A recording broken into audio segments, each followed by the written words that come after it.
सभी मित्रों को नमस्कार। हम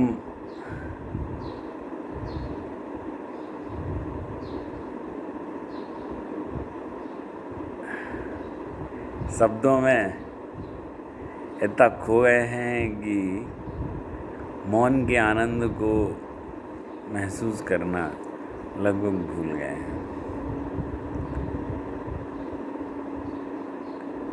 पहले मैं सोच रहा था, जब ये चैनल शुरू कर रहा था तो कुछ दिन का एक मनोरंजन समझ करके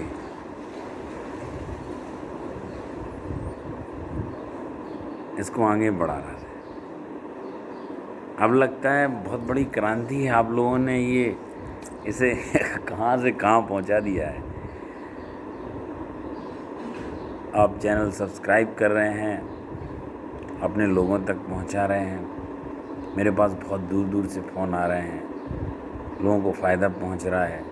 सबसे अच्छा पुण्य कर्म ये हो रहा है कि कोरोना पीड़ितों के पास ही ध्यान पहुंच रहे हैं।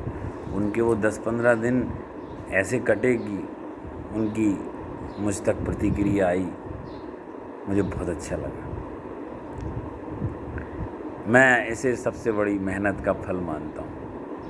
और मुझे भी मौका मिलता है तो मैं कहीं पार्क में, कहीं मेरे को अगर पेड़ और चिड़ियाँ, पक्षी, एकांत, हरी हरी घास, ऐसी धनाढ्य जगह मिलती हैं तो मेरा मन उस लालच को पाए बिना नहीं रहता।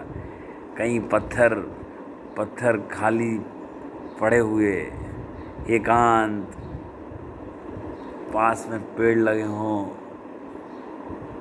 चिड़ियाँ अपनी भाषा में हमसे कुछ कह रही हों। हाँ, हमारी भाषा बड़ी ख़राब है, हम उनकी भाषा नहीं समझ पाते, लेकिन वो कुछ कहती हैं। वो ऐसे ही आवाज़ें नहीं कर रही, शोर नहीं मचा रही, कुछ कहती हैं, हम नहीं समझ पाते। ऐसी जगह मिलती हैं तो मेरा मन करता है वहाँ बैठ के आप तक मैसेज पहुँचाऊँ, उस आनंद को बाँटूँ। मेरा कोई ऐसा अहंकार नहीं है कि आपको कोई ज्ञानवर्धक बात बताने की मेरी इच्छा है। मैं सिर्फ अपने आनंद को आपसे बांट रहा हूँ। वो समय कब आएगा कि हम बहुत भारी संख्या में जैसे मिला करते थे, मैं सब विद्यालयों में जाया करता था, आपके अलग अलग इंस्टीट्यूशंस में बुलाया करते थे लोग।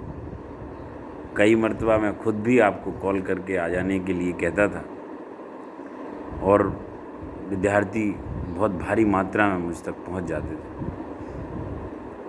ज्योतिष का भी बड़ा अच्छा योगदान है हम सबके एक दूसरे के मिलन में। उससे मेरे को कई ध्यानी और साधक मिलते रहे।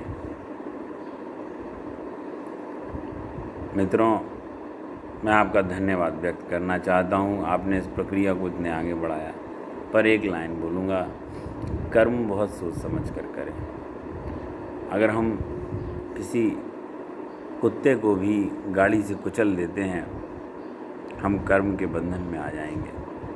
बहुत सोच समझ करके ही किसी का दिल दुखाएं, किसी की हाय मत लें। पैसा इतनी बड़ी चीज़ नहीं है, धन दौलत इतनी बड़ी चीज़ नहीं है। बहुत छोटी सी आयु की वजह से कुछ पैसे जो यहीं रखे रह जाने हैं, उनका आधिपत्य कुछ समय हमारे पास आएगा। अपनी चेतना में व्यर्थ की ऊर्जा मत भरें, व्यर्थ के तनाव से दूर रहें। प्रसन्नता बरस रही है और निःशुल्क है। ऑक्सीजन जिससे हम जी रहे हैं वो हमारी पूरी आयु, किसकी कितनी हो ये मैं नहीं कह सकता, क्योंकि किसी की 90 होती है और कोई बेचारा उतनी आयु प्राप्त नहीं कर पाता है। तो मैं ये नहीं कहूँगा 70-80, जितनी भी आयु है, हमें ऑक्सीजन निःशुल्क मिल रही है, जन्म निःशुल्क मिल रहा है, हंसी निःशुल्क है, खुशियाँ निःशुल्क है। खाना आप कुछ भी खाएं, विटामिन्स, कैलोरी सब एक सही होके गरीब में भी, भिखारी में भी वही जाते हैं जो आप में जाते हैं। अब इतना सा अंतर है कि आप बहुत बड़ी महंगी कारों से घूम लेते हैं और वो अपनी आनंद की यात्रा को पैदल विचरण कर लेता है और उसकी एक्सरसाइज भी हो जाती है। चैनल को सब्सक्राइब करते रहें। अभी मेरे पास मौन है कहने के लिए, मौन की भाषा को आज मौन में ही समझें। मैंने सितंबर में कुछ राहत की बात की थी, लेकिन ये बिल्कुल नहीं की थी कि कोरोना समाप्त हो जाएगा। मृत्यु दर कम हुई है, सूर्य के स्पॉट्स में अंतर आया है, संभवतः कुछ राहत मिलेगी 2 साल के भीतर। जो जनसंख्या प्रकृति को चाहिए उस जनसंख्या में अंतर आ जाएगा। नमस्कार मित्रों, सब्सक्राइब करिए और यात्रा में मेरे साथ आगे बढ़िए।